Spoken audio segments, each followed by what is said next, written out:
呢度係理大校園電台。每個女仔都應該要有一本日記，記低生活入面嘅兩三事，感情、生活、八卦。到底女人心係咪真係海底針？你聽下咪知咯。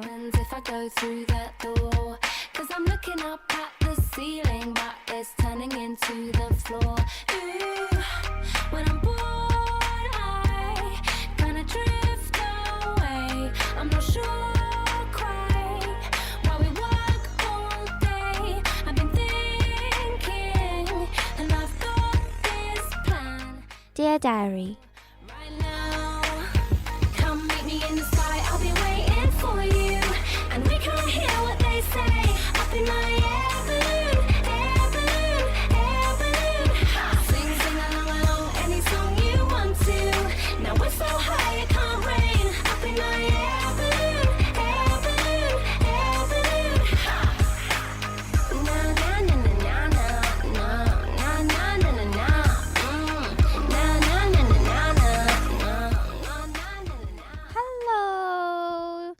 大家好，有冇掛住我啊？其實你哋仲未識我嘅。Hello， 我係肥肥啊。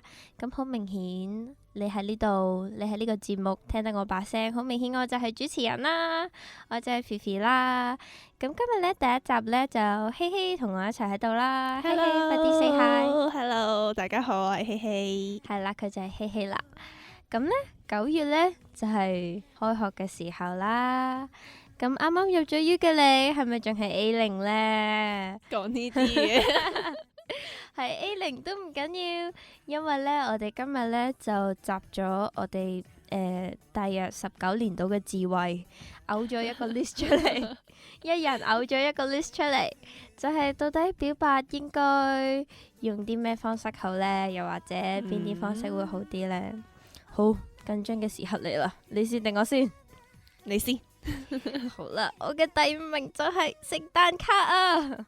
咦，係我好似都係差唔多。你係第幾名啊？呢個我呢個第4啦，好少少。第4好少少，因為呢，我覺得聖誕卡咧係好耐之前嘅經歷啊。係小學嘅時候，小學嘅時候呢，嗰時呢，我唔知點解呢，去到中學呢，就淨係女仔先寫聖誕卡，男仔係嗰時寫聖誕卡係好乸嘅件事。係咯，但係小學嗰時大家都仲會寫聖誕卡噶嘛。咁嗰陣時呢就收到一張聖誕卡啦，跟住呢，佢俾咗我，跟住然之後呢仲要係咁催我，快睇啦，快啲開啦，你做咩唔睇啊？你快啲開啦。跟住然之後呢，結果呢一打開，跟住竟然喺嗰度表白，跟住成件事就。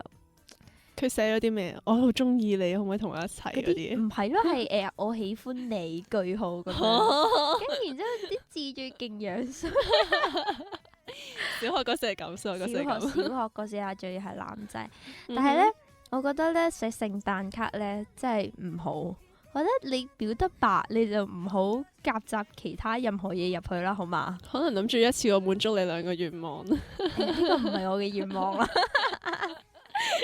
咁咧，同埋你寫完聖誕快樂，跟住下面又寫多啲嘢，感覺好冇誠意噶嘛。咁啊係，咁啊係。咁同埋你想人哋點覆你呢？咁嗰張聖誕卡我就已經俾咗你啦，咁我又唔可以喺張聖誕卡度覆，寫多張新年卡啦，到時新年快樂啊，都係算得你咁。真係差唔多。呢個就係我嘅第5名。咁你嗰個係？我嘅第5名呢，就係都係 WhatsApp 啊或者 MSN 之類嘅嘢啦。呢個我擺喺第4。我哋調轉咗，係啦。講下呢個先啦。咁好多時其實而家好多人都用 WhatsApp 嚟表白啦，好似唔係見住面咁樣，冇咁驚，冇咁尷尬。但係咧就會好冇誠意。係啦，其中一樣嘢啦，同埋咧講下其他嘢嘅時候，突然之間彈咗一句你可唔可以做我女朋友嘅時候，就覺得好惡啊！同埋成件事一啲 feel 都冇，好奇怪。然之後嗰時就會好自然地 no 咁樣咯。但係我擺喺第4係因為我覺得喺即係所謂 SMS 啊、WhatsApp 啊、Line 啊嗰啲，起碼你有得即時覆咯。咁啊係，即係同埋咧呢啲咧，就算你唔係即刻睇到佢彈個 message 出嚟咁樣，起碼都覺得有啲交流咯。佢寫聖誕卡俾我，我真係即係一條直線咁係樣。我覺得好唔開心咯。我聖誕卡嗰個擺第4係嗰時候係小學嘅事嚟小嘅。學，係啊都係而家啲小學小學仲係咪咁樣表白㗎？我真係唔知啊！真係太耐冇接觸過小學生呢樣嘢。嗰時係其實同嗰個人係住喺同一棟樓嘅，同一棟係同一棟樓。即係擺信箱。係啊，擺信箱咯，即係佢係將張聖誕卡攝落我信箱度，然後嗰時一打開見到佢話咩佢嗰時話咩咧？話好變態定唔知乜嘢，好跟住我就變態。係啦，我就心諗做乜嘢咧？變態啊跟住我完全係唔明啦。但係佢變態隔離仲要黐住咗隻蝴蝶喎，跟住我就喺度諗緊咩事。即係點啊？係你好變態蝴蝶咁樣。係啊，即係講聖誕快樂啦，然之後下一句就係你好變態，跟住隔離黐咗張蝴蝶嘅貼紙啦。咁我就喺度心諗，到底做乜嘢？係咯。到底做乜嘢？跟住後尾我問翻佢啦，跟住佢係話因為蝴蝶係要由毛毛蟲變成另一種形態，所以就係變態。跟住我就心諗，小學常識書。最有趣嘅一樣嘢，我係覺得呢樣係最有趣嘅咯。點解佢可以咁好想像力？然之後佢係想形容我好似蝴蝶咁樣，但係佢就用咗變態呢兩個字，我真係理解唔到。你有冇問佢你寫呢張卡俾我嘅時候，覺得我係變態前定變態後？好似有講過，但係我唔記得跟咗。好似變態之前，好似係咁最後都係冇啊，因為不告佢而終。係啊無疾而終啦。因為佢大我一年嘅，哦，係啦。但係嗰時我小小5，學生，跟住佢小6咁樣，跟住跟住寫你好變態俾你。係啊，跟住之後掟咗落去之後咧，咁我就跟住佢好似畢咗業之後升咗中學，咁啊已經冇乜聯絡啦。係咁所以係就咁無疾而終，佢係冇 expect 過你覆佢嘅。佢冇喎，反而佢係有時即係同一間小學兼同一層樓啦。咁有時翻學嘅時候，佢會問我，咁但係我就會逃避咯，係啊，避咗佢咯。但係佢嗰種追求嘅方法係咁喺你身邊打你啊，即係做好多嘢去係啊引你注意啊咁樣。咁小學生嘅時候唔係好識呢啲好清嘢。純咯，突然之間覺得點算啊？唔緊要。嗯咁咧，下一個擺咗喺第3位嘅咧，哼，係咩嚟？其實咧呢個有啲詭異。嗯哼第3位咧，我寫咗係 email 啦。 email，其實呢仲有 email 嘅咩？唔係以前以前啊，因為咧寫 email 咧係有包埋嗰啲信啊嗰啲嘅。咁咧其實咧雖然好似聖誕卡咁樣，但係咧係寫情信咧係千字文咁係啊樣千字文咁樣咧。雖然咧係有啲靚，但係咧女仔睇到咧係多數都心花怒放嘅。都係嘅，都係。多數睇到你為咗我寫一篇咁長嘅文，或者原來留意咗你咁多好細微嘅嘢咁係咯樣，都係都係。我之前識個 friend 咧，佢同佢男朋友好詭異嘅咯。佢哋咧平時拍拖咧係寫信交流嘅咯。嚇！即係佢哋好古代嘅感覺啊！係啊！佢哋咧係翻學，跟住然之後因為唔同科啦，跟住佢哋一翻到學校，跟住就交換信咯。跟住上堂睇啊，跟住然之後又回信係啊，就又諗一封出嚟啊，跟住第幾好啊二日又幾好啊交換啊咁樣。有種筆友嘅感覺，其實我覺得有啲詭異，好似神家咁樣，係咯即係純粹寫信㗎。係啦。不過嗰陣時嗰個男仔好似唔記得咗 Form 7，你唔知 Form 6，嗯咁係忙啲嘅。跟住我跟住又喺度諗，其實你喺咪喺度練緊作文咋？為考會考而哼，努力啊。練定啲作文，到時寫係咯都寫得靚啲咁樣。咁同埋咧寫信咧，如果你真係得咗米嘅話咧，呢封信咧係一個紀念係咯永久的紀念，都係。同埋第時就攞翻出嚟，你睇下你之前寫咗啲咁嘅嘢喎。我以前小學嘅時候咧，不過呢個唔關表白事，純粹係一啲朋友之間嘅嘢，就係寫咗一張話咩？如果我第時嬲咧，你就攞翻呢一張嘢出嚟咧，咁我就會唔嬲噶啦，嗰種咁嘅感覺。好耐之前嘅嘢真係好搞笑咯，你覺得？呢啲咪幾好咯，有時發嬲真係唔知點樣應付㗎嘛。係啊係啊，跟住之後佢就會，即係你只要攞翻出嚟，咁佢就好似係喎，始終我哋唔應該因為啲咁小事嗌交啊，成嗰啲忽然之間覺得好 sweet 啊！係，但係女同女喎。好，但我冇講過。好，咁我嗰時寫第3位就係約人哋出街，即係咧，但係其實好多時咧，啲人表白都會約人哋出街嘅，咁但係咧就唔知點解好多男仔都會約話去溜冰。嚇點解？啊！我乘機拖手仔，係係啊，等我拖住你啦。不過好可惜，我係識溜冰嘅。唔可以咁樣㗎，女仔嘅責任就係要扮唔識啊嘛。即係嗰時咧，佢係問我，一齊去溜冰啊咁樣，跟住佢，但係反而而家係話佢唔識咯，跟住要我教佢咯。哦，可能做定 research 嘅，可能你識咧我就扮唔識嘅，可能係啦你唔識我咁樣就一定識咁樣。然之後就係去咗溜冰啦咁樣，跟住就佢即係好似我拖住佢咁樣，咁但係即係純粹真係放教溜冰咁樣，跟住佢就係啦，就係呢個咁嘅時候。跟住喺啲咁凍嘅環境底咁凍下啊！，嗰時係夏天嚟，等我温暖你啦。溜冰場唔係都凍嘅咩？溜冰場都凍嘅，不過夏天冇咁凍咯，我覺得。咁係但係佢拖手仔，即係佢係約你溜冰，咁係你拖住佢嘅時候講啊，定係？本身係我同佢講話，你捉住我手腕啦，如果係咁嘅話，咁跟住不係解風情嘅嬉戲。冇諗過咁多嘛嗰時係咪先？跟住就變咗，跟住後尾就佢學識咗啦，跟住就變咗佢拖我咯，係啦，就係咁啊，詭異好詭異啊！我都唔知點解會咁噶。咁所以最後呢個係得米嘅。得，不過就好短嘅時間，嗯，一齊咗好短嘅時間。咁到底係點樣表白啊？就約你溜冰，係啊，就然之後喺溜冰場就喺埋一齊咗度表白，係喺溜冰場度表白，係啊，拖住你隻手同你講，嗯，咁唔係應該好，即係點講好 sweet 嘅咩？點解你覺得咁頹廢嘅？可能因為過咗去嘅嘢咁樣，我都唔知唔可以點解咁樣噶，過咗去嘅嘢都可以好 sweet 噶，OK？只不過係諗起嘅時候覺得呢個都係幾好嘅一個表白方法，只不過即係仲因為係第一次啦，咁再有其他啲人又係約我去溜冰嘅時候，我就跟住就拒絕晒，唉傷心地啊嘛。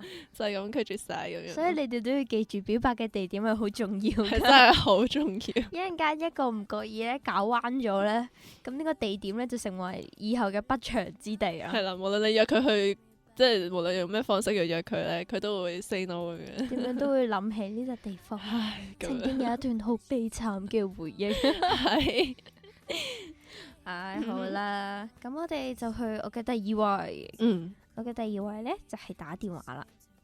你傾電話粥嘅時候，唔係咯，佢係打電話嚟，跟住特登特登打電話就為咗表白打電話嚟。表白咯。哦但係佢唔係一打嚟就表白咯，佢係一打嚟。傾咗好多其他嘢嘅。唔係咯，係糾結咗大約半粒鐘度，然之後先表白咯。你又會肯聽佢糾結半粒鐘嘅？我嗰時啱啱沖完涼吹頭啊嘛，咁我擺住個電話喺度，跟住我吹頭，好竟然係咁。似好衰咁樣。因為佢糾結咧係一打嚟，跟住就話喂，跟住我話喂啦，跟住就話咩啊做咩？我有啲嘢，唉點樣好咧？講唔講好咧？啊，跟住然之後佢就自己喺度糾結。跟住你同佢識咗好耐嘅。小學同學咯，都係。哦。跟住咁佢就喺度糾結，跟住然之後我就一路喺度糾結。咁我見到佢喺度糾結，咁我咪做住其他嘢先，係啊，慢慢等咁樣。係咯。跟住我都唔係好記得係點樣完結㗎啦呢個電話。總之佢好似有表白到。咁你有冇應承到？冇。因為咁。因為唔係，即係冇 feel 啦，係咪先？咁啊係，呢啲又係勉強唔嚟嘅呢啲嘢。不過咧，我覺得打電話真係幾好，因為咧係即係信啊、SMS 啊、聖誕卡啊，你都 feel 唔到嗰個人有啲咩情緒。係咯。係啊咁你一聽電話，咁你起碼聽到佢把聲先。咁啊係。係咯，同埋我覺得電話咧比較保險啊，點解啊？因為咧你就算俾人飛咗咧，感覺冇咁。但係反而如果電話講嘅話咧，我會唔出聲嘅 cut 線。哇！你咁樣嘅，我完全諗唔到應該要點樣回應咯。冇冇㗎，你咪同佢講聲啊多謝你啊，但係唔好好意思尷尬啊咁樣。啊咁但係打電話你見唔到佢個樣喎，你見唔到佢個樣，你淨係聽到佢把聲。無論佢表白又或者你拒絕佢或者應承佢都好啲啊！嗱，即係咁多位同學要注意啦。嗯如果咧你呢個電話打去咧係 expect 佢會 say yes 嘅話咧，你係要喺佢屋企附近出現噶。即係喺佢屋企樓下等定啊！如果佢 say yes 嘅話，你就係啊跟住話我而家喺你屋企樓下。係啊，咁跟住哇，好似幾浪漫啊！呢個係好似幾浪漫。咪啊咁咧，就算咧你未識佢，識得耐到知道佢住喺邊度咧，你起碼咧都知道佢喺邊度，然之後先至打電話俾佢。即刻喺跟住揾啲好朋友，揾啲好朋友幫下你手咁樣。出賣朋友嘅時候，係啦，咁然之後咧就喺佢附近出現。咁咧，如果佢 say no 嘅，咁你咪走咯，冇人會知你出現咗噶嘛，係咪先？如果咁啱得咁巧打緊電話嘅時候撞到正嘅，咁太你 say 我 no，好慘。咁你梗係長期密切地關注住佢嘅舉動啦，係咪先？嗯咁同埋，如果覺得成功咗，其實係會幾 sweet 嘅。都係咁可惜就係咯，可惜就唔成功啦。唔好意思咁樣，啊，真係對唔住啊，到你啦，就啊好絕望。我自己第二位係唔知點解越嚟越大咧，跟住聽到身邊好多嘅 friend 話佢哋同佢嘅男朋友開始咧都係冇經過表白呢一個 stage 嘅喎。點解啊？即係兩個人唔知點解好 close 好 close 好 close，跟住突然之間就一齊咗咁樣。咁但係冇表白過，冇話啊好中意你啊，你可唔可以同我一齊啊嗰啲阿嘢。馬底講咗唔話你知咋？嗱呢個我就唔知啦。咁但係咧有一個少少嘅親身經歷啊，唉係啦，係時候要出賣下自己嘅男朋友。衰氣氣，就係咧不過唔係嘅，其實你之前都有表白過幾次嘅，咁只不過都係係，有表白咯。但係正式一齊，即係因為一齊咁樣而一個舉動就係佢失驚無神拖住我，係啊咁咧就一齊咗啦，我都唔知點解，唉，而俾人騙去嘅，佢係啊，俾人呃走噶咯，你呢啲唔可以咁樣噶咯。即係犬類嘅朋友就要小心啲啊，等犬類有嘅朋友，有啲咧有有啲人同你講輕輕，唔好遞隻手出去。犬類嘅朋友請注意，有啲人係例如話過馬路啦，唉好危險啊過馬路，跟住就一嘢拖住，跟住就唔放啦咁樣，真係我好服啊！唉嗱，咁多位女性朋友請注意，我就覺得咧一齊咗咧就唔係一個問題，但係咧即係請求嘅説話係一定要講嘅，即係請你做我女朋友啊，呢一類嘅又説話或者點樣講？我中意你啊，點樣都要逼佢講一句，後尾補翻咯，有啊就補翻都好過冇啊，大佬咁啊，唔可以咁樣噶，我以前小學嘅時候就係、不過真係好耐之前嘅事。即係就係嗰個男仔咧係細我一年嘅，咁嗰時做 prefect 嘅時候咧，咁我就 prefect 係仲係做咗一年嘅 prefect，好耐冇聽過嘅詞語，係咁跟住咧就係、我看住佢個班啦，咁跟住之後咧佢係同級啊？唔同級，佢細我一年，哦，但係我就看住佢個有似班咁樣，有似幾靚仔㗎，我覺得唉真係後悔，點解嗰時我唔應承佢咧？播出街，因為靚仔嘅小朋友請注意，而家希希出落動人啦，快啲過嚟搶走佢。快啲過嚟，快啲過嚟！嗰時真係靚仔嚟嘅。咁跟住咧，佢有一次咧就失驚無神出咗嚟啦，我企喺樓梯嗰邊看住啦。咁佢就出嚟拖住我隻手同我講話：喂，不如我哋依家去註冊咯。咁樣小學嘅事喎，小學嘅事喎。受到驚嚇嘅 BB，我嗰時真係呆咗，我嚇，跟住之後佢仲要即係小學嘅時候嗰時唔知播緊一套咩劇啊？總之好興嗰排係咁嗌咩老婆仔啊嗰啲 friend 咧，阿黃嗰啲係啊，跟住之後佢竟然學佢喎，喎，佢竟然學佢喎，所以我神出嚟嗌我老婆仔，我真係嚇死我。仔同我去註冊啦。係啊，真係好搞笑，呢啲真係好搞笑。詭異啊，我覺得。係，唉，而家好清潔啲小學嘅嘢生真係世風日下。其實我哋嘅小學都好耐之前咯，好似。唔好講，唔好透露年齡。我啲青春嘅18歲，永遠都係18歲。係永遠的18歲。你係一到咗18歲就淨係得18呢個年齡㗎咋。冇噶啦，其他都冇啦。年年生日都係18歲生日快樂，知唔好知啊？嘢！算數啊你。唔係㗎，其實我到依家都真係18歲㗎，好似。就嚟生日咯喎，知道你未啊？唔俾我係啊，發現咗，想虛報歲數啊啦。唔好。咁你咧？你嘅第一位係乜嘢？我嘅第一位就梗係當面表白啦。哦，我覺得好有勇氣真係嘅表啦，現。除咗當面表白之外，其實都冇乜嘢可以企第一位噶啦。我覺咁啊得。不過而家咧，以下呢個故仔咧就出賣咗我個 X 嘅，咁所以咧就唔好俾佢聽到，唔好唔好俾佢俾佢聽聽到，唔好俾佢聽到。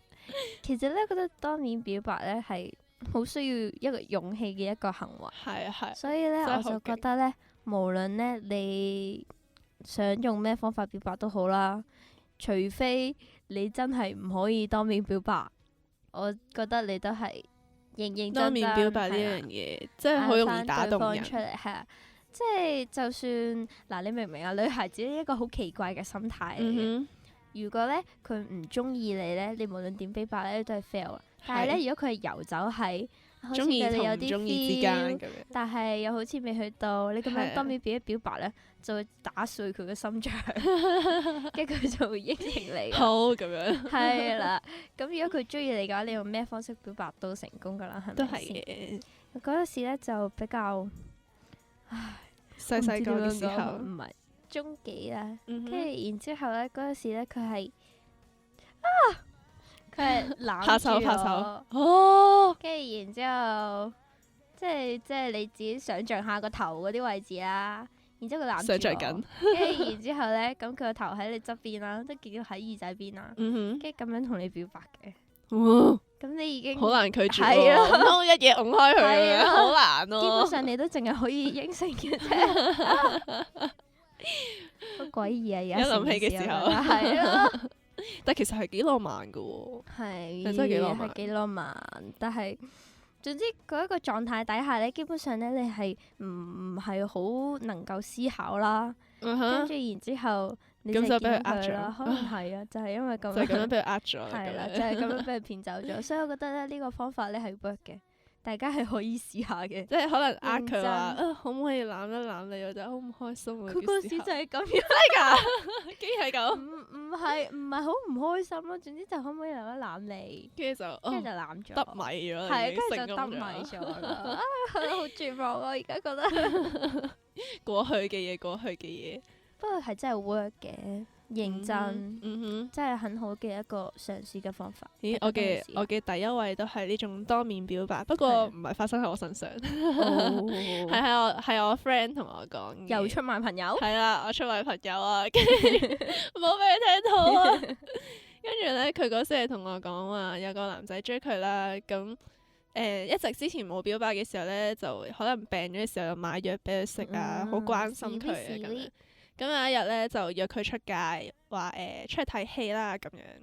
咁佢本身又諗住，唉，算啦，睇戲啫，冇乜嘢嘅。院係唔係， ，OK，最驚唔係呢樣嘢。好你繼跟住續。咧就係約佢出去睇戲，咁咧就直接帶佢行入去戲院嗰度。咁跟住咧個女仔就問：吓，你唔使買飛嘅咩？咁樣，跟住個男仔話：我買咗啦。咁樣，跟住就吓咁啊。跟住後尾好啦，睇完啦，以為睇完就散水噶啦。點知個男仔同佢講話：既然就係 dinner 嘅時間啦，不如我哋一齊食飯啦。好咁啊 smooth 啊呢個舉動，好 smooth，成個事好順暢。係啊，好順暢嘅。跟住好啦，就帶咗佢去一間餐廳啦，咁樣因為高級餐廳嚟，高級餐廳。佢話埋單都好似，請問嗰個女仔當日嘅衣着係點樣？我冇問喎。男孩子如果你有啲咁嘅 planning 嘅話，麻煩記住同佢講聲提醒佢，誒今日着靚啲，着翻啲裙咁樣。不過嗰個女仔着衫都好斯文嘅，咁所以應該冇乜問題啩。好似我呢啲短褲 T 恤出街，我都係帶我去高級餐廳，我就誒等陣先，我依家多咗個習慣住去踢拖嘅。夏天啊嘛。係啊，呢一種天氣真係。記得要提醒，知唔知？如果唔係如果唔係好尷尬，唉死啦！去到門口啊，係咯。我又冇準備啲乜嘢，咁好啦，咁好順利咁就入咗去食飯啦，咁樣。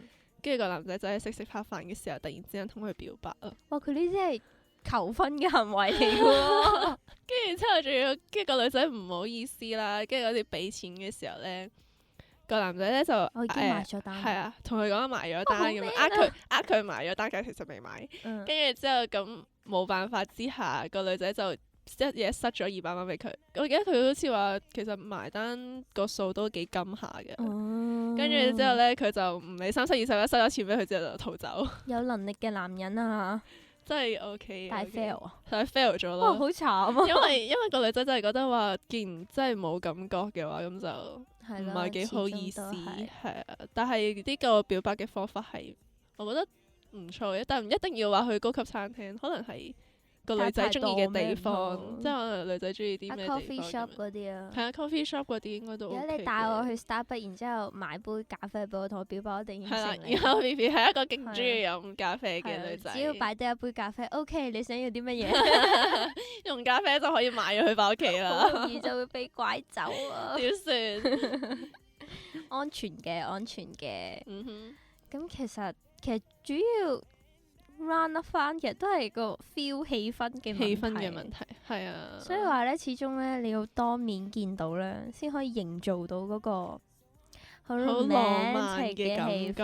係啊。咁所以咧，無論你寫信又好，寫信麻煩字體即係端莊啲，但係其實係男仔寫字不嬲都係核突嘅喎，好似。但係你唔好好似寫 LS 卷咁樣咯，中文作文咁樣好冇？我驚如果到時咧佢啲字好似打風咁樣，跟住完全睇唔明，跟住要影翻你呢隻字寫緊乜嘢咁樣，其實最後都要自己讀翻出嚟，係咪？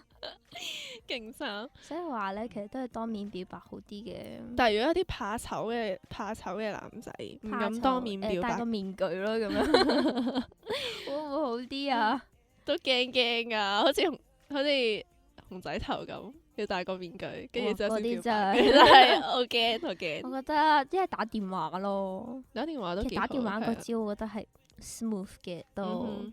我覺得唔使，我覺得睇戲就話 OK 啦，但係始終即係食高級餐廳咁樣，就好似有少少 over 咯。驚咗，但係其實嗰個人係真係對佢好好嘅，不過唉，我都覺得好慘啊！我聽完之後。好啦。咁多位女孩子注意，要記住，千祈唔好拖泥帶水，即係要 say no 就真係要 say no 噶啦。係就係，如果唔係中伏嘅，只會係自己。中伏嘅經驗者。係，即係我就係中伏嗰一個啦，好嘢。可惜我哋已經今日嘅時間差唔多啦，下一集我睇下可唔可以捉翻希希嚟講翻佢中伏嘅經驗啦。又係出賣嘅時間，又係出賣朋友嘅時間，出賣朋友又出賣自己嘅時間。係。好啦，咁樣呢，就咁多位巴打們，加油努力！加油啊！其實絲打都可以表達嘅。係咯，不過我覺得絲打都係逼對方表白。都係啊，我識有啲 friend 都係咁樣，然之後係成功咗嘅。係咯，所以話女追男隔層紗啊嘛。係啊。好啦，咁多位巴打絲打，加油努力！加油啊！好啦，拜拜。拜拜。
係我啦。咁呢頭先啱啱就講完，到底表白用啲咩方法好啦？咁呢啲呢，我就揾咗呢個希希豬嚟同我一齊分享呢個經歷啦。咁點解呢個環節希希豬會唔見咗呢？因為希希豬呢比較蠢，咁所以呢一集呢，就同大家講啲知性啲嘅話題，就係呢個生活小知識啦。咁樣呢，講呢個生活小知識呢，咁就唔叫希希嚟啦，咁就得我一個人啦。咁呢，今日其實都有關係嘅，因為而家要講嘅話題比較敏感啦，即係咁樣。咁呢，就係為各位姊姊妹妹到底舒緩 M 痛有啲咩方法呢？即係大家都係女孩子，咁都會嚟 M。咁嚟 M 呢，我本人嚟講呢，就係一個非常之咁痛苦嘅一個經歷嚟嘅，因為我第一日 M 痛呢係會痛到死咗啦，咁然之後就攤喺度啦，就唔可以喐啦。咁今日呢，就教大家呢幾個可以簡單舒緩 M 痛嘅方法啦。咁就希望大家都可以活學活用，咁樣就唔會一 M 痛，跟住然之後呢就俾啲男朋友喺度話乜你咁燥底㗎咁樣啦。咁首先第一個就大家都聽過嘅，就係呢個熱敷啦，用呢個暖包又或者熱毛巾啦。咁樣呢，點解其實呢個 word 呢？就因為之前呢，我都試過 M 痛，跟住然之後呢就痛到上唔到 P 堂啦，跟住就坐喺側邊，跟住我個 Miss 呢就同我講呢，其實呢，如果你 M 痛呢，即係好痛呢，其實可能係你血液循環唔好，咁樣呢，嗰啲 M 呢就會好似係會受到比較大嘅阻力，咁先至可以出到嚟。咁呢，所以呢，佢收縮呢又會勁啲啦，跟住佢衝出嚟呢又會勁啲啦，咁所以呢，就會搞到你好痛啦。咁呢個暖敷呢，一嚟就係促進呢個血液循環啦，咁二來呢，就算你胃痛都好，你都覺得如果有啲嘢暖暖地喺個下腹部個位係會舒服啲噶嘛。咁所以呢，第一個呢，就係你可以選擇呢個暖敷啦。咁同埋呢，暖敷嘅時候呢，我平時呢，一 M 到呢，我就會屈喺張床度啦，跟住然之後呢，就用呢個暖嘅。我有屋企呢，有嗰啲按摩機呢，係呢，你有得揀可以發熱㗎，咁呢，就一路按住啦，跟住一路呢，微微屈膝咁樣夾住坐喺度，咁呢，就舒服好多噶啦。咁第二個呢，就係食啲高卡路里嘅食物。其實呢，點解 OK 呢？係因為呢，其實如果你個人比較虛弱嘅話呢，都比較難有一個好嘅血液循環嘅。咁同埋呢，你食多啲熱嘢呢，個人暖粒粒呢，係真係冇咁易痛嘅。咁呢，同埋食高熱量嘅嘢呢，就係因為 M 痛係一個好攰、好漫長嘅東西嚟噶嘛。咁所以呢，食高熱量嘅嘢呢，就可以補充一啲熱量啦，跟住呢，就令到你嗰啲 M 痛呢，可以比較順利地排出啦。咁樣講真係好詭異啊！咁不過都係記住啦，雖然就話可以食一食高熱量嘅嘢，補充體力啦，但係千祈唔好食得太多啊！如果唔係就好易肥噶啦。我一 M 到呢，我就會忽然之間好想食 M 記，好想食 M 記，跟住呢，就一食完 M 記，一嚟完 M，跟住就會開始好厭惡自己啦。點解要俾自己食 M 記呢？咁所以大家都係真係小心小心小心。然之後呢，第三個呢，就係喺網上面睇到啦，係一個止痛嘅姿勢嚟嘅。咁當你嚟 M 嘅時候呢，你就可以攤喺度，又或者挨住啲嘢啦。然之後呢，將隻腳抬高，靠喺呢個牆邊。咁呢個時候呢，你個身體呢應該係90度嘅，即係你隻腳呢就挨晒落嗰埲牆度。跟住然之後呢，你嗰個人呢就揾啲嘢挨住。你唔好瞓平喎，你要揾啲嘢挨住，即係斜斜地咁樣啦。咁樣呢，盡量個人放鬆呢，咁呢就會冇咁易痛噶啦。如果你瞓平咗嘅話呢，反而呢係會痛咗嘅。咁我諗應該都係嗰個啲 M 血唔可以排出嚟嘅嗰個問題啦，係咯，大家研究下啦。咁我平時呢都係會屈膝咁樣攤喺張床度嘅，咁係真係舒服啲嘅。咁然之後呢，第四個呢就係呢個穴位按摩啦。咁呢個穴位呢就即係中醫嘅角度嚟講係非常之咁有效噶啦。咁但係因為我自己平時咧就唔係好 feel 到自己啲穴位喺邊，即係皮肉係唔係好分得清啦。咁大家而家咁樣講出嚟，希望大家可以想像到喺邊個位置啦。咁咧，首先咧就係呢個太衝穴啦，佢咧就係喺你腳趾公同埋呢個第二隻腳趾之間寸半嘅位。咁呢一度咧撳落去咧，就可以克制你呢個煩躁易怒嘅情緒啊。咁個人平和啲，咁樣嚟 M 嘅時候都雖然係痛噶啦，咁但係起碼都和平啲啊，個人係咪先？然之後咧，第二個咧就係呢個三陰交穴。呢一個三陰交穴咧就係呢個小腿內側啦，喺你腳踭上4個手指位左右嘅凹位，即係你 feel 到有條筋同埋隻腳中間嗰個位啦。我諗咁咧，佢呢個撳落去嘅功效咧，就可以調理呢個血氣同埋月經啦。咁即係可以令到應該係幫你調理下身體啦。我諗咁然之後咧，第三個咧就係呢個關元穴。咁咧佢就喺呢個肚臍下4個指腹嘅位。咁咧咁樣撳落去咧，就會有效咁樣改善月經唔順啦，又或者好痛嘅狀態啦。咁咧佢仲有教咧，到底你按嘅時候要點樣按呢？就係用你手指公有肉嘅地方，用力咁樣按喺嗰個位20秒，再放開，然之後再數20秒，然之後再撳落去。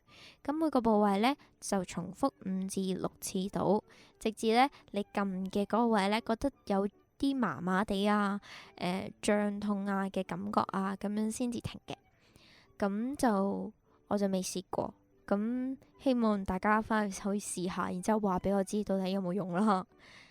然之後咧，第5個咧就係食一啲預防月經經痛嘅藥膳。咁咧，除咗即係大家都成日聽啦，就預防咧就係勝於治療嘅。咁所以咧，平時咧食嘢啊、生活習慣啊，咁咧都可以令到你嚟 M 嘅時候冇咁易痛嘅。咁咧，平時咧就要保持呢個開朗啦，減少呢個壓力啦。大家都知道，有壓力大嘅人咧，其實咧係做好多嘢咧都好容易病㗎。即係例如你一壓力大嘅話，好容易胃痛啊，好容易感冒啊咁樣。咁所以咧，平時咧記得要保持呢個開朗啦，令到自己唔好咁大壓力啦。佢話咧，呢個咁樣做咧，佢會避免呢個長期肝鬱，導致呢個血氣行阻、行經不順嘅。咁所以記得開心啲啦，得閒就聽下節目啦，因為實有好多好好笑嘅嘢俾你笑嘅。咁就係咯，大家開心啲啦。然之後咧，同埋咧，平時咧就少食呢個止痛藥，即係西藥啦。因為咧，其實始終西藥咧就唔係治本嘅。咁同埋咧，西藥咧食得多咧，佢會有抗藥性啦。咁你食下咧，你點樣食咧，佢都係會痛嘅。咁食得多對身體又唔好。咁佢就話平時咧可以試下食呢個中藥啦，就幫助強化子宮嘅血液循環。咁咧，如果有淤血嘅話咧，平時食中藥咧，通一通佢咧，亦都可以緩和子宮強烈收縮，咁就可以減輕呢個痛楚啦。不過咧，記得始終都係要睇過呢個中醫，跟住然之後先至好食啦。記得啦，問清楚醫生啦，知唔知啊？跟住咧，如果平時咧經痛啦已經好耐嘅話咧，就可以試下簡單又養生嘅呢個薑棗紅糖茶。咁薑棗好明顯就係令到你呢個身體會比較和暖啦，跟住紅棗就係呢個補血啦，紅糖都係啦。咁佢呢度教咧就係要呢個乾嘅薑、大紅棗同埋紅糖各30g，然之後咧就將呢個紅棗同埋呢個薑洗乾淨之後咧就加熱，然之後咧就係攞啲湯汁，跟住再加紅糖。咁每日2次啦，跟住咧趁熱嘅時候飲咧，咁平時咧就冇咁容易 M 痛噶啦。咁另外咧，我媽媽咧就有個偏方，跟住咧其實都唔係好偏噶啦。佢就話咧，你嚟完 M 之後咧，就可以食呢個嗰個叫咩咧？嗰個呢個黑豆木耳湯啊。咁呢個黑豆木耳咧，我就冇問過媽媽點整啦。不過佢就同我講，總之就係黑豆木耳，跟然之後擺埋一個煲度，跟住加啲水，跟住一煲，跟住然之後調味方面咧，其實就睇下你個人想食啲咩嘅啫。咁我覺得鹹湯同埋甜湯其實都 OK 嘅。咁如果你甜湯，跟住然之後又唔想落糖或者冰糖嘅話，咁你加啲紅棗落去啦，其實都 OK 嘅。咁佢就話咧，黑豆咧同埋木耳咧兩樣嘢咧都係可以幫你清呢個 M 血嘅。咁就唔係話即係爸爸聲咁出嚟啦，純粹就係你就嚟完 M 嗰幾日，有冇試過咧？嗰啲 M 咧，你見到係黑黑地、啡啡地噶。咁咧，我媽媽就同我講咧，咁嗰啲咧其實係已經喺你個子宮入面好耐噶啦。咁係一啲積得比較耐嘅淤血啦，佢又用咗比較長嘅時間出嚟喎。咁所以就係咁樣樣噶啦。咁佢就話咧，食呢個黑豆木耳咧就可以令到你啲 M 血咁就排清啲啦。咁同埋咧，咁佢幫你清一清，咁你今次唔塞，咁你下次都冇咁容易塞噶嘛，係咪先？咁樣呢，咁同埋佢話記得咧，一定要食埋啲木耳，因為呢啲木耳呢先至係幫你清嘅最大功臣啦。咁同埋呢，木耳呢又有呢個鐵質啦。咁你啱啱嚟完 M，咁補一補血就好正常嘅，係咪先？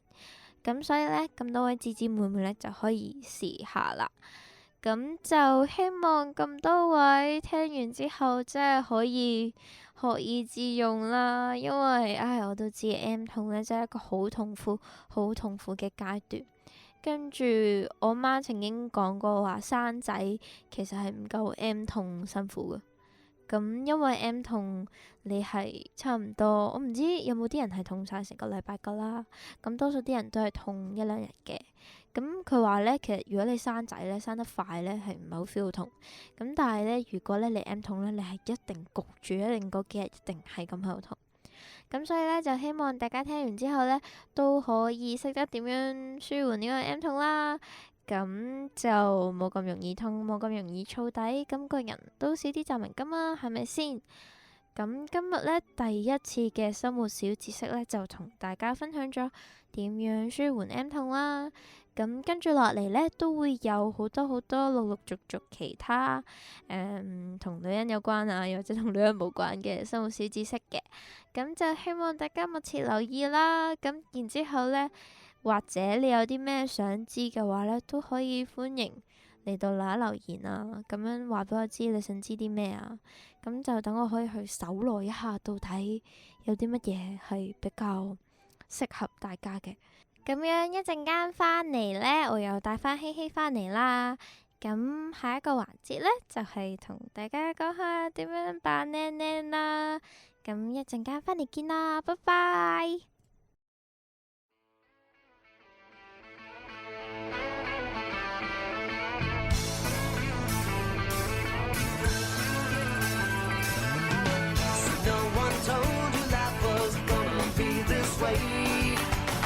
Job's a joke you broke, your love life's the away. It's like you're always stuck in second gear. When it hasn't been your day, your week, your month, or even your year. But I'll be there for you when the rain starts to fall. I'll be there for you like I've been there before. I'll be there for you 'cause you're there for me too. Still in bed at 10 and work again at 8. You burned your breakfast so far, things are going great. Your mother warned you there'd be days like these, but she didn't tell you. Hello，又到咗教大家扮靚靚嘅環節啦。不過其實我都係一竅不通，所以我會同大家咁多位女士們一齊努力噶。請大家多多指教。咁樣咧，坐喺我隔離嘅咧，其實又係希希啦。 Hello，又希希真係我係好煩啊！我集集都會講希希真係好煩啊，成日都出現。我都唔想㗎。今日咧教大家咧扮靚靚嘅小 tips 咧，就係關於點樣處理呢個眼腫嘅問題咧。眼腫真係一個好乞人憎嘅物體嚟㗎，尤其是咧我呢啲咧對眼咁細嘅咧，跟住咧一腫咧睇唔到我對眼，其實本身都已經揾唔到對眼㗎啦。跟住一腫，咦，真係㗎，因為咧你一眼腫咧，你唔係淨係即係唔係淨係腫咗，唔係淨係脹起咗㗎嘛，佢多數咧會啡啡地咁樣㗎嘛。你知唔知啊？呢個我又唔知喎，好少即係留意。好似喺眼皮上面同下面嘅位咧，都會見到佢啡啡地啦，跟住腫咗啦，跟住如果咧你咧未瞓醒，跟住就捽佢咧，跟住佢就會紅咗啦，跟住成件事係好嘔心嘅一件事嚟嘅。咁都幾恐怖。跟住咧，然之後咧，當你咧仲要瞓過籠，一起身點算？就嚟出門口啦，但係對眼腫到咁樣，到底要點樣見人呢？所以話今日就教大家點樣處理眼腫嘅問題啦。希希，好睇你個樣都係冇眼腫嘅問題噶啦。哦，鄙視你，好似鄙冇視你，鄙視你啊！見咗舉咗兩隻手指，我見唔到。係 V 字嚟嘅，唔使見到驚。咁樣呢，根據呢個坊間嘅傳聞，首先第一樣嘢就係夜晚唔好飲咁多水啦，就係防止呢個有水喺你嘅眼附近積聚啦。咁咦但係話說咧，好多人可能喺臨瞓之前都會飲杯牛奶，等到自己好瞓啲，咁會唔會影響到嘅？其實呢，我覺得應該都計嘅，即係半夜三更唔好飲咁多液體嘅嘢咯。即係不過我覺得又唔係話即係唔好飲，即係唔好飲過量咯。都係嘅。即係你飲一杯係完全係好 refreshing 嘅，咁咪就係飲嗰一杯咯。咁都係嘅，因為如果臨瞓之前飲太多水嘅話咧，夜晚會不停咁去廁所。真係㗎，我一瞓着咗我就唔知噶咯。我會。真係㗎，係啊。希希你小心啲所以啊！我臨瞓之前係唔會飲水嘅。我以後成日灌你飲水。唔好。咁樣咧，佢話咧第二個解決方法咧就係咧，如果佢即係你真係飲咗水啦，跟住然之後你都驚自己會水腫啦，咁樣咧你就可以墊高個枕頭少少咁樣瞓覺。咁有咩作用㗎？即係佢就係話等佢唔好流上去咯，係完全係 physics 嘅，哦係純粹地心吸力嘅原來係咁問題咯。跟住佢話，如果驚瞓捩頸咧，就一係每一次即係第一日可能墊高半個枕頭，墊高慢慢嚟咁樣。係啦，慢慢嚟咁樣。跟住佢就話對眼冇咁容易腫啦。即係等啲水去流喺身體唔同嘅地方，而唔係流上隻眼度。因為咧，其實咧，我覺得都啱嘅。因為咧，當我發現咧自己對眼係水腫嘅時候咧，多數咧起身咧個枕頭都唔知飛咗去邊度。竟然係咁。係啊。你瞓覺到底係點樣做？我嘅睡姿比較有趣，就有機會再同大家分享。即係瞓下，瞓到枕頭都唔見咗。瞓下個枕頭唔知去邊，可能去咗床尾，又可能跌咗落地下。但係你自己成個調轉咗。根本唔係喎，總之就係可能自己縮埋一嚿咧，跟住然之後咧，一起身咧個頭唔係瞓喺個枕頭上面嘅。咁咧嗰啲日子咧，多數都最容易水腫嘅。原來係咁。咁但係如果咧我成個人咧趴喺個枕頭上面瞓覺咧，咁嗰一日咧就冇咁容易水腫。好多人都習慣性係趴喺度瞓覺，趴喺度瞓覺真係好舒服。係啊，唔覺得不過我通咩常都係打側瞓咯。竟然係咁，我好中意有好多嘢軟綿綿喺度佔住我咁樣。側邊咪擺好多啲嘅公仔啊。都唔係噶啦，嗰啲公仔係純粹擺設用咯。又或者晚一晚覺得自己童心未泯，我揾啲公仔包住自己啊，好開心啊咁樣咯。會唔會同啲公仔講嘢？哇！好多年前已經冇做過呢個行為啊，因為睇完 Toy Story 之後有啲驚。哦，佢哋夜晚會出嚟。係咯，佢半夜萬一啲公仔半夜起身話，哇！佢頭先講啲嘢咁低 B 嘅，咁我點算呢？然後走去同其他隔離屋嘅公仔講。係咯，咁唔係咁好好似㗎 FM 得嘛。太多添。咁所以咧就話咧，你可以墊高少少個枕頭，跟住然之後先至瞓覺啦。咁啲水咧就冇咁容易積聚喺上面嗰個位置㗎啦。咁仲有冇其他嘅方法？咁咧下一個咧，我係喺嗰啲唔記得咗邊啲書度睇翻嚟啊，好驚奇。跟住咧佢就係敷眼嘅，即係你覺得敷眼好似冇乜驚奇啦，佢係有一個 cycle 嘅。首先咧係要用呢個熱水敷。敷5分鐘度，然之後捽下佢，嗯然之後仲凍水敷，都係5過冷分鐘度，河係啊，跟住然之後再用熱水敷，跟住再捽下佢，然之後反覆做3-4次左右，嗯哼跟住然之後咧佢就話咧咁樣熱脹冷縮咧，咁咧就會循環得快啲喎。哦，跟好似住好似都幾合理。跟住咧佢就話你一路敷完之後一路喺度捽啦咁樣，嗯跟住咧但係咧我試過一次啦。嗯成件事係好麻煩嘅，你要準備一盆熱水，又要準備一盆凍水，跟住嗰盆熱水喺你敷敷下嘅時候，佢又會變暖，然之後佢會變凍，要不停咁將佢加啲熱水入去。係咯，要不停咁樣整熱水啊，跟住然之後嗰啲凍水咧就可以擺喺度嘅，但係咧你扭毛巾嘅時候咧，你點樣都會揩到隔離啊，嗯，跟住啲水就咁同埋撈嚟撈去。聽你講咧，需要好長嘅時間喎。咁如果一朝頭早咧發現眼腫，但係又趕時間，咁咪咁咪慘係咯，所以呢個就係大家如果早起身先做啦。早起身發現嘅呢個問題，係咯，同埋都可以用呢個辦法方真係好麻煩嘅。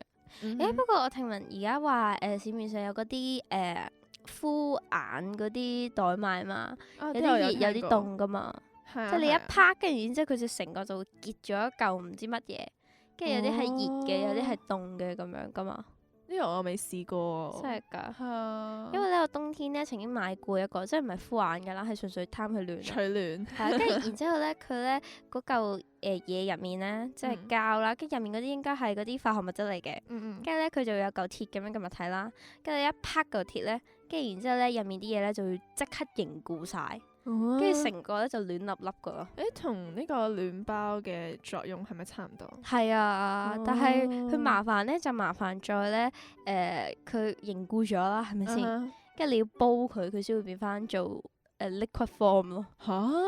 係啊，即係可以，即係我好似有聽過呢個係類似循環作用嘅暖包咁樣。通常暖包咧，你一開完之後咧，搖佢幾下，跟住暖完之後就冇用㗎係啦嘛。啊，我聽過有一個就係、好似你啱啱所講嘅，就係整暖咗佢之後，要掟佢落水煲完之後，又可以再循環再用。係啊，應該係嗰啲啦。哦咁我個人咧就比較怕麻煩，所以咧就交俾我細妹去做，因為咧佢好中意煮嘢食啦，但阿媽又話廚房對佢嚟講太危險，咁所以咧我就俾個暖包佢，你攞去煲啦咁樣，跟住佢就好開心咯。但係怕唔怕會安全嘅問題？即係佢又可能煲下話煲下會。佢又話 OK 嘅，咁咁整咗幾次都冇乜事，咁就 OK 啦。咁所以可以咧試下係咯，如果大家真係怕麻煩嘅話，可以試下買嗰啲敷眼嗰啲袋咯，佢又有凍又有熱咁樣，咁一方拍就便啲係方便啲。係咯。跟住咧，除咗敷之外咧，呢啲就最簡單啦。跟住另一個咧就係按摩啦。點樣按摩按摩咧，佢係好有趣喎。呢個咧係我阿嫲教我嘅古法秘方嚟。咁咧，佢到而家咧，我唔知我阿嫲幾多歲啦。佢應該60幾70歲啦。年齡係女人嘅秘密。係啦，我都唔記得咗啦。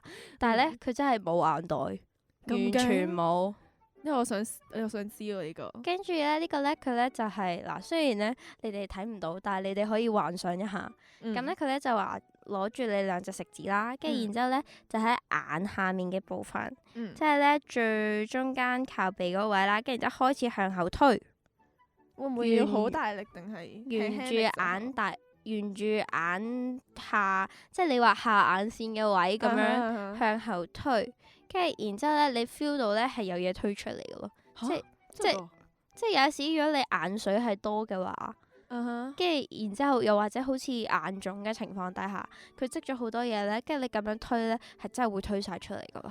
咁勁。係咯，跟住然之後咧，所以我嫲係咁樣教我啦。而去到70零歲都冇眼袋，我覺得係十分之咁厲害啦。呢個勁喎。係咯。咁呢個可以大家試下。咁我就唔係成日眼腫，但我每次推咧都推到好多嘢出嚟，推到眼角位咧全部都係水咯。咁多。即係可能一朝頭早起身係咯。哦。咁眼腫就係咁樣噶啦。好神奇喎呢個你就係方法。喺呢個位向後推，跟住咧前嗰幾排咧，我睇書咧又睇到咧，原來咧你眼即係眼尖尖近住鼻嗰個尖尖嗰位咧，你咁樣撳落去咧，係 suppose 咧你會 feel 到有嘢撳嘅，即係我平時有嘢撳啦，即係你會 feel 到有水出嘅。哦，呢個反而我試過，因為咧嚇我係一個幾唔好嘅習慣，我每一晚臨瞓之前我都會捽眼。啊，話孩子，然後唔知啊，我係覺得要捽完眼之後咧先可以瞓到覺，咁所以咧我就即係呢啲位咦要我都會捽完眼先可以瞓到覺，隻眼會痕嘅喎。會啊，就係每一日翻到即係點講，每一日攤上床嘅時候咧，就 feel 到就要隻眼捽一好痕，咁就要捽一捽有冇考慮佢？過係你張床上面有嘢咧？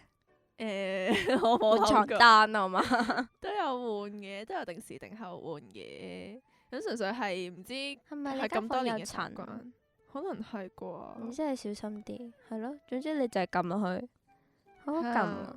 你 feel 到有啲嘢逼出嚟，通常撳嘅時候，我會覺得即係好痕嘅時候，你撳下嗰個位咧，你會覺得爽啲嘅。係啊，因為咧嗰個位咧其實有好多，即係你當佢淚腺啦，咁其實係我覺得啦，係天然眼藥水嚟嘅。即係如果你隻眼好攰咧，你撳下去，跟住然之後碌下隻眼咧，佢好似搽咗眼藥水咁樣嘅。真係㗎，反真係㗎正呢個未試過喎。真係㗎，因為咧我嗰時睇書佢就話呢度你撳入去咧，嗯哼同埋咧佢附近啦，好似有個唔知咩穴位咧，就係呢個舒緩眼睛疲勞。跟住然之後，所以有時咧就撳下，然之後咧先至再推，跟住咧對眼咧係即刻舒服好多噶咯。真係要試下呢一個。係呢個大家都可以試下，有70歲冇眼袋嘅女士證明俾大家聽係 work 㗎。嗯，咁然之後咧，下一個咧都係按摩，咁但係咧就係按摩呢個淋巴線。淋巴線喺即係邊一度？佢話咧有時如果你眼腫咧，其實咧係你頸嗰個淋巴線咧就積聚咗太多污糟嘢。咁然之後咧，咁你夜晚瞓覺啦，跟住然之後咧佢跟住然之後就唔知點樣去到對眼度噶啦。我有聽過人哋講咧，如果你想推淋巴嘅話咧，一定要向上推，唔可以向下推嘅。呢個睇下係邊度嗰條淋巴嘅啫喎，真係㗎因為根據即係你知我讀書麻麻地啦，咁根據我讀完呢個anatomy 咧，我記得係喺胳肋底，跟住然之後大髀上少少嘅位，咁佢嗰度咧就有個中文係咩咧？淋巴結。總之就最大嚿嚿嘢喺嗰度啦。應該係咁如果佢同你講話向上推，應該係想推返嗰啲地方。哦，咁就積住啦。根據我嘅推測，咁但係咧，因為我哋而家要消除眼腫啊嘛，同埋我哋而家推頸呢個淋巴啊嘛，咁推返落胳肋底，我諗都應該 OK 嘅。咁所以呢個咧就向下推啦，好冇？好。咁咧，我睇書啦，跟住佢教咧就係首先咧，你雙手咧揸拳頭啦，跟住然之後咧，你啲手指咧。嗰個骨位個骨位個關關節個位咧，咁咪凹凹凸凸嘅。咁咧你就將呢個拳頭咧就擺喺你下巴同條頸嘅呢個連接位，跟住然之後咧就一路向你下巴下面咁樣推，即係掃幾次咁樣推幾次。係啦，一路推。同埋咧，如果咧你真係積住好多污糟嘢咧，你應該係 feel 到痛，feel 到痛係正常呢嘅。樣係啊。咁咧你就慢慢向下推，你聽唔聽到啊？我而家推緊啊，係咪好詭異啊？好恐怖！如果聽到嘅話，會更加恐怖。係咯，不過我真係 feel 到有啲痛嘅，即係呢啲位喺頸側邊呢啲位，佢就話咧，你咁樣推下咧，咁啲污糟嘢咧就冇咁容易積聚啦，咁佢哋咧就唔會上到去噶啦。就係我都聽聞話過，推得閒要推下啲淋巴，等佢通一通。如果唔係咧，會積太多污糟嘢嘅時候咧，咁你身體好多地方都會即係有啲痛啊，或者唔舒服啊。係咯，係啊最明顯咧就係咧嗰啲小腿咧好腫嗰啲人，係啊，跟住小我之前就係腿聽人講肥大。我之前就係聽人講話，得閒要幫隻腳推下淋巴，就係將佢向上推咯。跟住喺腳嘅兩側係啦，咁樣我聽人講咧，話你去嗰啲美容中心咧，你叫佢幫你推一次咧，即係即刻瘦晒，真係㗎？真的，我以前有 keep 住㗎，但我而家懶。馬上瘦我同你講。哦跟住咧，但係我就比較懶咯，所以我都係坐低跟住係咁打佢咯，打鬆佢咯，跟住然之後就一啲動搖啊，揈下揈下好得意，會唔會咁？會唔會咁？真係咁樣。好啦，嗱，咁我哋重複一次先。咁首先咧，你就可以呢個飲少啲水啦，臨瞓之前飲少啲水。係啦。然之後咧就將你個枕頭墊高少少，瞓高啲啦。嗯，跟住然之後就有呢個冰火兩重天啦，呢個冷熱敷啦。如果嫌麻煩嘅話，可以睇下有冇一啲即用嗰啲冰袋啊。其或者熱實敷而家都有啊嗰啲好多呢啲噶啦係啊，就算咧你唔係喺美容嗰啲莎莎啊、Colour Mix 嗰啲買咧，喺普通嗰啲，我有一次喺 Ella 係咪 Ella 嗰間賣精品嗰間，我都有見過，係嗰度都有喎，嗰啲估唔戰眼到喎，嗰啲估唔 iPad 到。真係，即係而家度度都有。嗯跟住而家就有呢個按摩呢個眼呢個位啦，下其實你眼線嘅位沿住呢個眼袋按，跟住就可以按走佢70歲嘅呢個事實證明。好，跟住然之後就有呢個按摩呢個頸嘅淋巴線啦，嗯好似喵喵咁樣向下推啦。喵，我就冇聽過嚇。好啦，咁樣呢，以上呢就係為大家搜羅翻嚟呢個消除去眼腫眼腫嘅方法啦。嗯咁平日就記得多啲做咯喎。咁同埋呢，得閒就推下呢度，推下嗰度，咁個人都會靚啲㗎。好啦，今日就去到呢度啦。好，再一次同大家講，拜拜。拜拜。